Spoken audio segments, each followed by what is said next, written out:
সংবিধান থেকে ধর্মনিরপেক্ষতা নামক কুফরি মতবাদ বঙ্গোপসাগরে ভাসিয়ে দাও।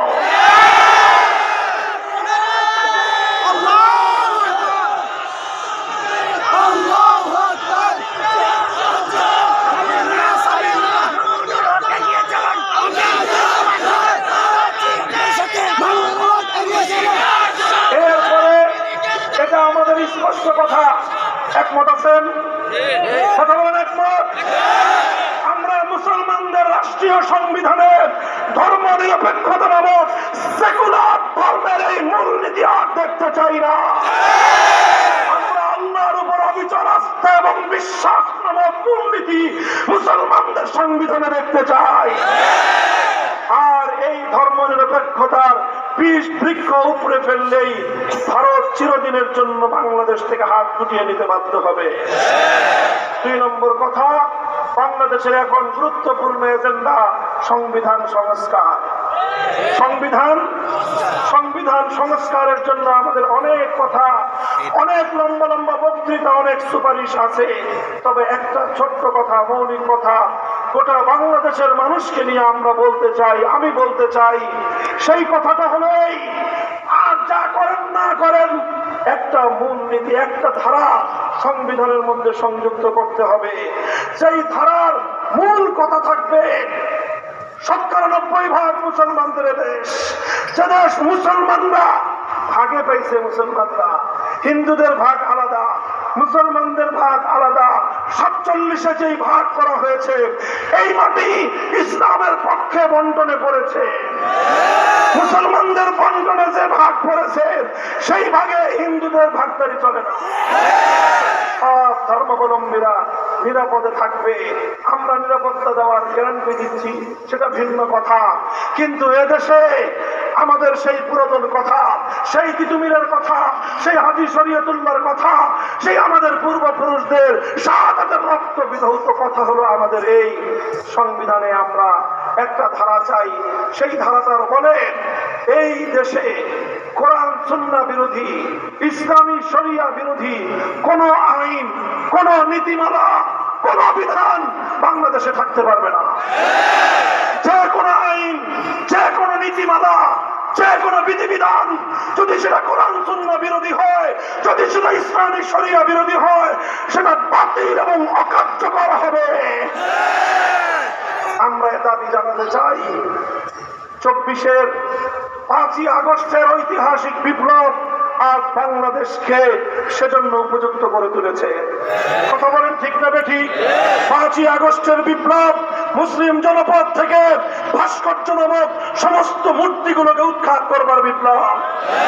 কাজে এই বিপ্লবের পূর্বের বাংলাদেশ আর বিপ্লব পরবর্তী বাংলাদেশকে কেউ এক চোখে দেখবার হিম্মত করবেন না। সে চোখ আমরা উপরে ফেলবো।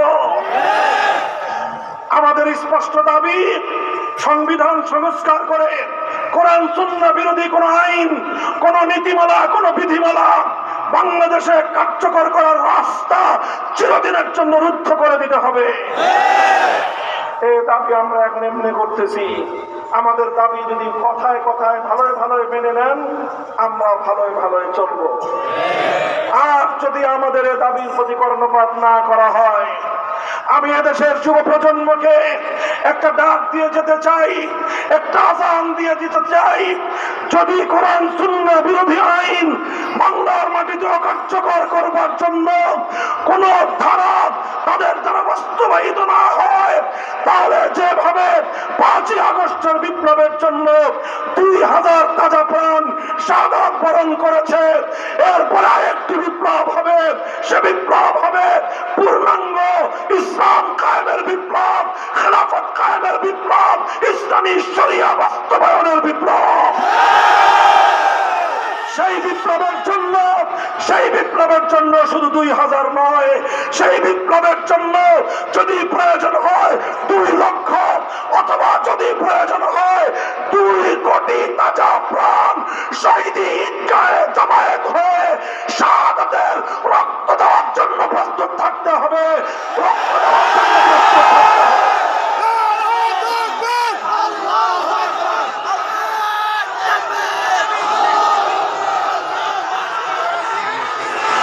এই ইসলামী বিপ্লব আনার জন্য, আমাদের পূর্বপুরুষদের শত বছরের আরজু ও তামান্না পূর্ণ করার জন্য, আমার ভূখণ্ডে আল কোরআনের আইন বাস্তবায়নের জন্য, মানব রচিত কুফরি তন্ত্র মন্ত্র উৎখাত করে আল্লাহর আইন কায়েম করবার জন্য শহীদি ঈদগাহে জমায়েত হয়ে রক্ত দিতে কারা কারা প্রস্তুত?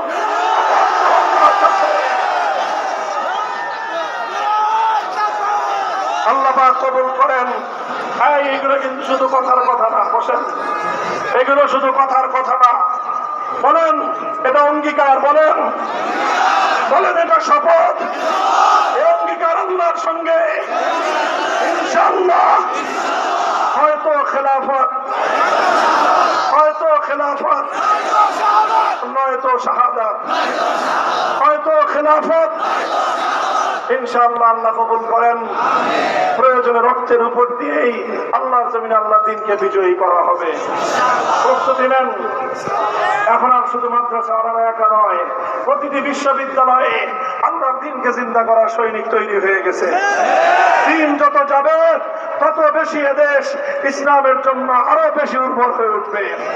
প্রস্তুতি নাও। ওমা তৌফিকি ইল্লা বিল্লাহ ওয়া আখিরু দাওয়ানা আলহামদুলিল্লাহি রাব্বিল আলামিন। আসসালামু আলাইকুম ওয়া রাহমাতুল্লাহ। সম্মানিত সংগ্রাম